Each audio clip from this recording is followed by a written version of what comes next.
You guys have a little more than 54 million of payroll on IR, which is by far, the tops in the league.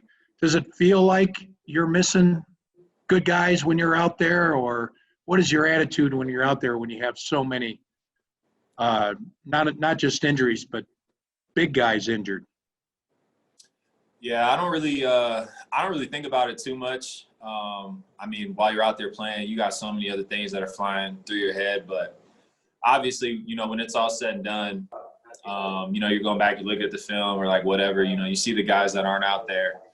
And it is what it is. Injuries happen around the league every year, and I know this year is different with COVID and everything else that's been happening, kind of shorter off season and all that stuff in terms of OTAs and camp and no preseason games. And so, unfortunately, injuries have been happening. And, as a team, we got to find a way to adjust and to find a way to win. It is what it is. We started off 0-3, quick turnaround this week for the Jets in New York. And so we're just really looking for a way to get our first win with anyone that's out there with us. And we've got to find a way to make it work. Go ahead, Jeff. Justin, I'm just wondering your impression of the sort of tough balance of trying to generate a pass rush and then keep enough guys on the back end to hold up. I'm sorry, you broke up in the beginning. Can you repeat that one more time? I'm interested in how you generate a pass rush, with a blitz or whatever, but also keep enough guys on the back end when quarterbacks are coming after you with the three wide. Yeah. That's really Coach Vic and Coach Ed's department, but I can tell you, we won't compromise in anything that we do. What I'm trying to say is, like, if you're out there, you're out there, and we expect, whoever's out there to perform, the same way, person number one will perform. So guys like Vaughn, Jarrell, AJ, like guys like that are out, but, the guys that are behind them, step up and perform.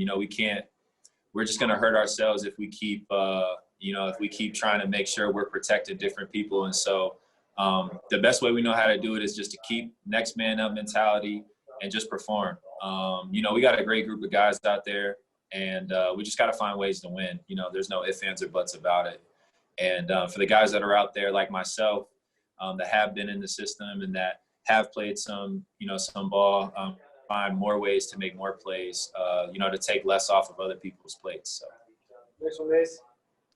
Losing Vaughn, Jarrell, like you mentioned, Todd Davis cut. Obviously, a lot of leadership that was there isn't there. So what toll has that taken on the leadership of the defense, and how can you guys fill that void? Yeah, it's tough.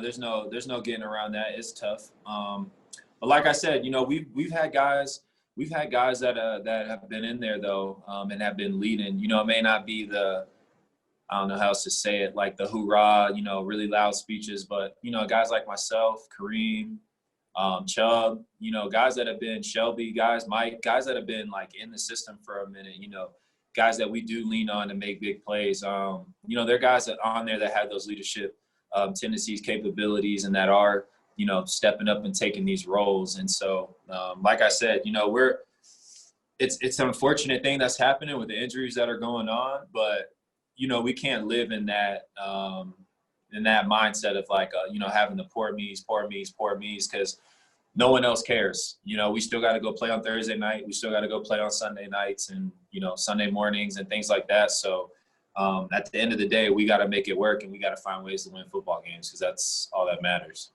Final two, Ryan and Zach. Hey, Justin, as a defense right now, what can you guys hang your hat on when you're meeting? What are you guys doing well to say, hey, despite the record, you guys can build on some things? Yeah, we're doing really well.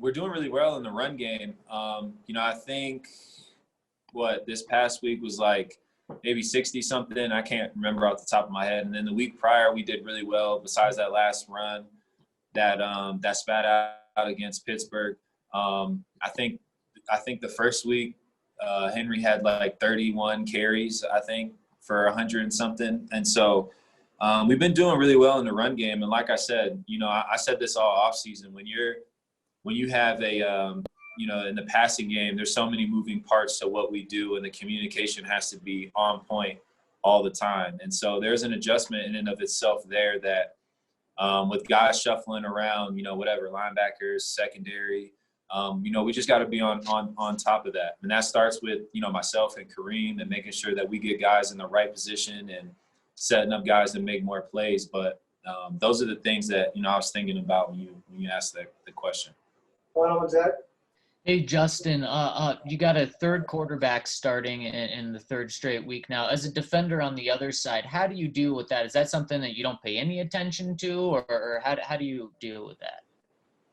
Yeah, I mean, obviously we pay attention to it, and just like with Jeff last week, we wanted to try and get the football as much as we can, or make them feel as comfortable as they can, so they can go out there and kind of almost play worry-free. We obviously didn't do a good job of that last week, and so the focus is still the same this week. With Brett coming in, we want him to feel as comfortable as possible. It's hard on a road game. I know no fans or anything like that, but nonetheless, we want to make sure we're getting him the football as much as we can on a short field.